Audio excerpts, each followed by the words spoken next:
Hello and welcome to Talking Honey, where we look at life's sticky situations and give them a stir. I'm your host, Shelly Horton, and with me are 2GB Breakfast host, Ben Fordham. It's on like Donkey Kong.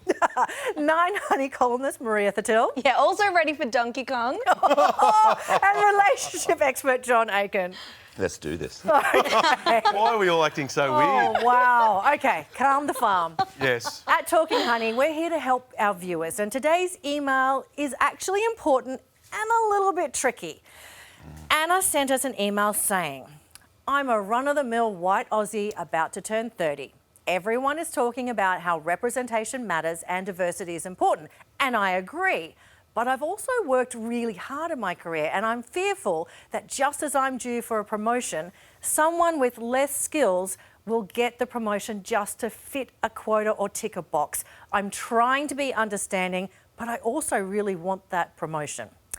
Well, Anna, as we have 3 middle-aged white people on this panel, let's go to Maria first.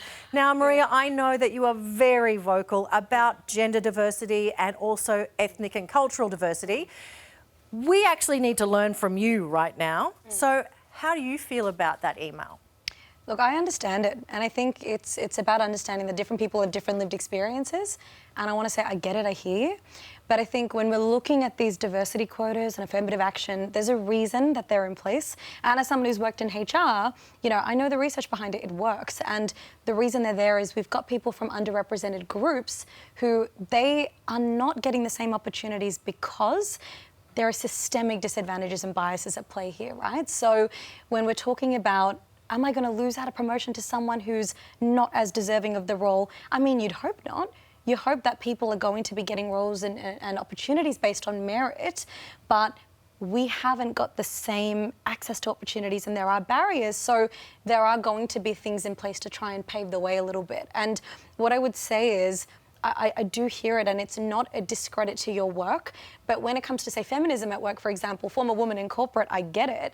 But your feminism does need to be intersectional, because as hard as it is for Anna to fight for that progression, it is even harder for people from, say, culturally, linguistic, diverse, backgrounds, people with different physical abilities. So it's being mindful of that. What does intersectional mean? Like, can you explain that to me? If we're learning and I'm... Of course. No, I love that. Mean? I love that. So if you're talking about, say, feminism, then intersectional feminism, we're looking at different subsections of the population. Okay. So you've got women, and then you've got women who might be from culturally or linguistically diverse backgrounds, women who might be from low socioeconomic areas, women with different physical abilities. So the intersection of those factors in your social identity, it's going to impact your experience. So not all women have an equal experience. Do you know what I mean? I understand, and that's why it was good to of course. understand it, because I didn't understand it. Yeah. But all I'd say to Anna is that Anna's got nothing to worry about, because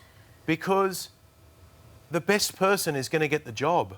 That's the way the world works. So the idea that she's going to somehow be overlooked because some boss is trying to fill a quota, I think is so far out of this world. I think it's out of touch with reality.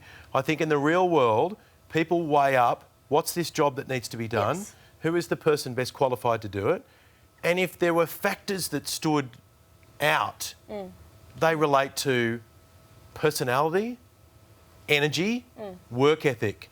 And I know when people come in and meet me because they're interested in a job, I don't care. I don't know where they went to school. I don't know who they know.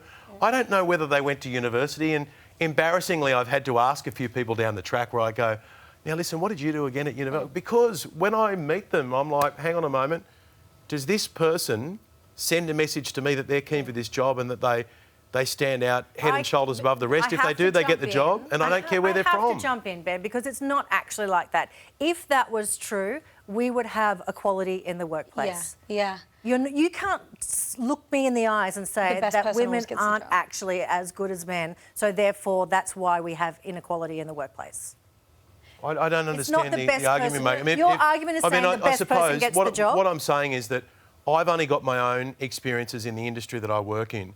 If you walk outside that door right now and you walk past 60 Minutes and A Current Affair and 9 News, you'll find more women working in that newsroom than you will men. But you may also find in some cases, well, I'm thinking about the bosses now on the 3 programs I just mentioned.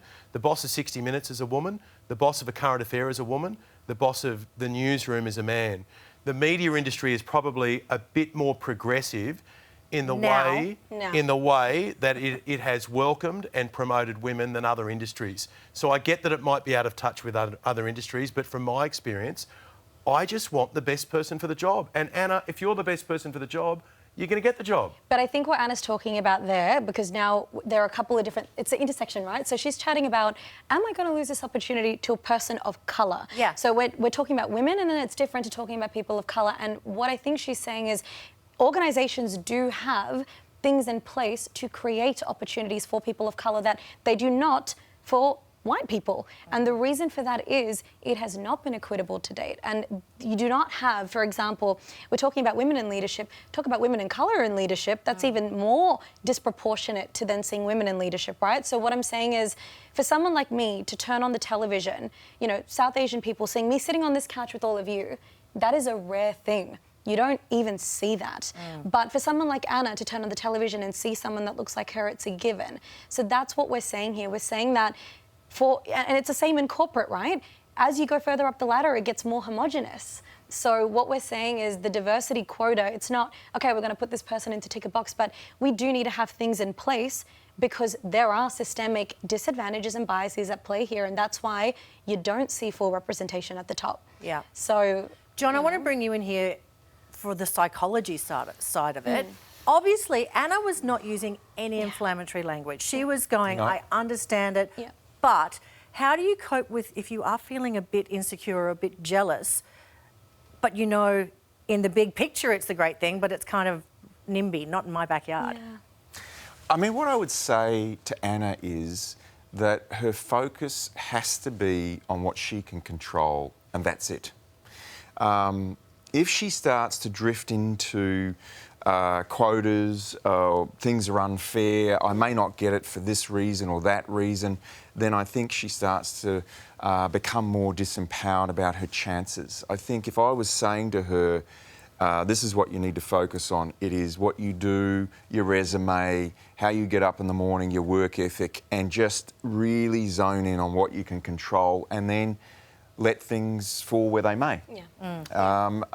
You know, and outside of that, I think, you know, she's going to get too anxious and at times helpless if she starts to go too big picture. And Maria, you'd know from HR, and I'm interested to know this, it's not like they're sacking people and replacing them with someone of colour, right? No. They may have policies in place to attract more people from different cultures. That's it. From different parts of the world with different lived experiences into their business. It doesn't mean that they say, hey, Anna, can you come in here for a moment because we've hired Maria, so you're out. That's not happening. And you know what it is? So when I worked for the Victorian government, what we were doing was we were looking at things like utilising tools to make sure our language was gender neutral.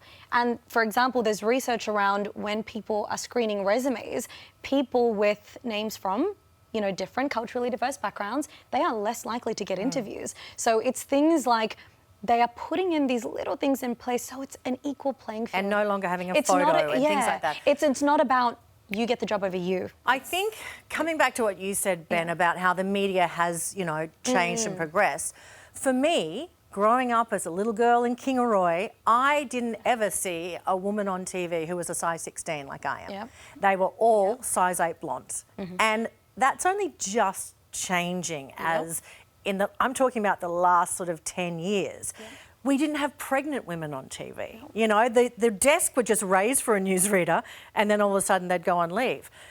We didn't have women over 45. So I am trying to be as understanding and to learn as much as possible. But I feel like I've been fighting my whole career to be a plus size girl on TV. Do I have to stand aside to let a woman of colour have her moment? I don't think I can do that because I've fought so hard to get to where I am. But do you really think it's about, you know what, it's going to come down to she's ticking this box and because I don't think that's what it's about. And I think that for anyone who's fighting for representation or inclusivity, it's about not actually limiting people based on things like weight, based on things like skin. And I think you were so right, Shelly, because my management, they initially started out championing women who did not fit that size 8 blonde mold. And it has been a struggle, but it's like, how far have we progressed in giving visibility to these different groups. And, you know, I can tell you, I had my first magazine cover shoot, first South Asian woman on the cover of a national magazine in a very, very long time. Yeah. So it's looking at, well, what are we seeing? Who is still not being seen, being heard? So I don't think it's a competition as such. It's just about going, you know, it's creating opportunity. You can't be what you can't see. There's one form of discrimination that we can all brace ourselves for one day, and that's age discrimination. That's it. Which But is that's true. absolutely a big deal in It the is, workplace. 100% And is. it used to be people who used to say, oh, once you hit your 60s, and then it was people saying, once you hit your 50s, and now it's people saying, once you hit your 40s, they don't respond to your job offer anymore, or when you approach someone to say, hang on, I want to apply for this a real job. thing. And Not that means I'm going to understand what it's like to come from another culture, but that's one form of discrimination. that's it. And that's why I beautiful. think that my Botox should be tax deductible. Tax deductible. Here.